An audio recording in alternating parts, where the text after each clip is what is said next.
Good morning everyone, I'm Miseb and today I'm going to take a short talk on algebra. Some basic theory only, don't get scared. Okay, so algebra. So what exactly is algebra? I mean, most of you guys are over 6th grade, so you must know we are learning this from 6th grade itself. So the word algebra comes from the Arabic word al-jabr, which means the reunion of the broken parts.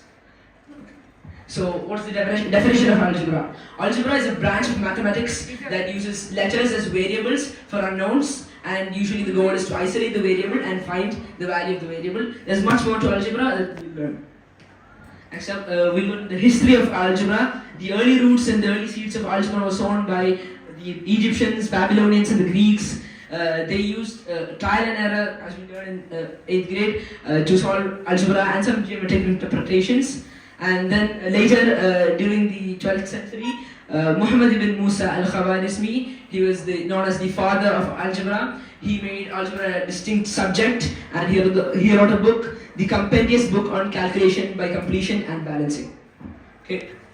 Next, what are subtopics? As you know, algebra is a vast subject. It has a lot of subtopics like elementary algebra, linear algebra, abstract algebra, Boolean algebra, a lot. Today I will be discussing elementary algebra and linear algebra. So what is elementary algebra? In elementary algebra, we discuss the main basics, which is expressions, equations, polynomials, and this is the base for all the other subtopics. And then we have linear algebra, which focuses on linear equation, where the highest power of any variable is 1.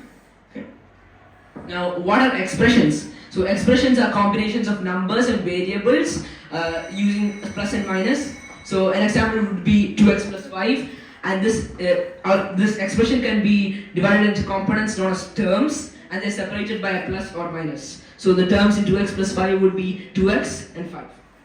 Okay, now what are polynomials? Polynomials are expressions made of variables, constants, and coefficients. So the polynomials can be of many types like quadratic, cubic, constant, etc. And they have zeros of the polynomial. So there are certain values for a variable which make the polynomial 0. So for 2x plus 5 would be negative 2.5, which means 2 into negative 2.5 is negative 5. So negative 5 plus 5, 0. So it becomes 0, and that is what 0 of the polynomial is.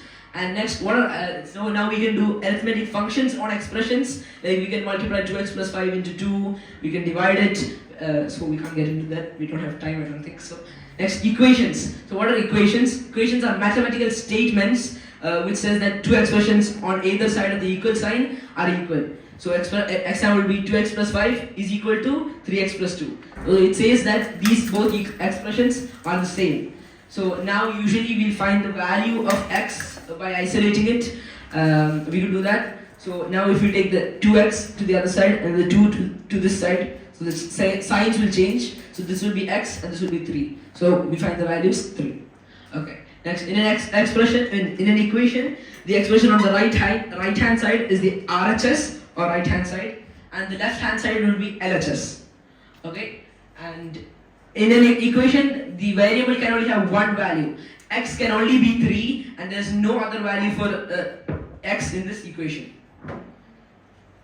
Next, linear equation. As I told earlier, linear equation is an equation where the highest power of the variable is 1. It can't have any higher power, and that's why it's known as linear. Linear means 1. And linear equations with one variable, that means just x or just y or just any letter, it's known as linear equation in one variable, and this is the type that we learned till 9th grade, I think.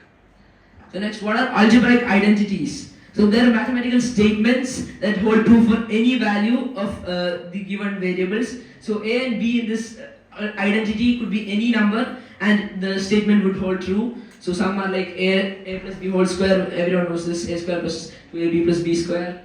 Okay, there are a lot to learn. We'll have to memorize this for solving problems. So by 9th grade, you will have around 10 algebraic identities, so get ready to learn those. Next, real life application. Everyone must have wondered, what is the use of all of this? Why are we learning this? So algebra, of course, has applications in real life. It's not just equations and calculations. We use it in computer graphics, engineering, video game physics. baking, painting, or all. Whenever we are trying to find some unknown using the known, we are using algebra. Whenever we are finding hidden ratios, even when we are playing games, algebra is lurking in the background and shaping our world. Thank you. Any questions? Okay, I don't think we have time. Thank you.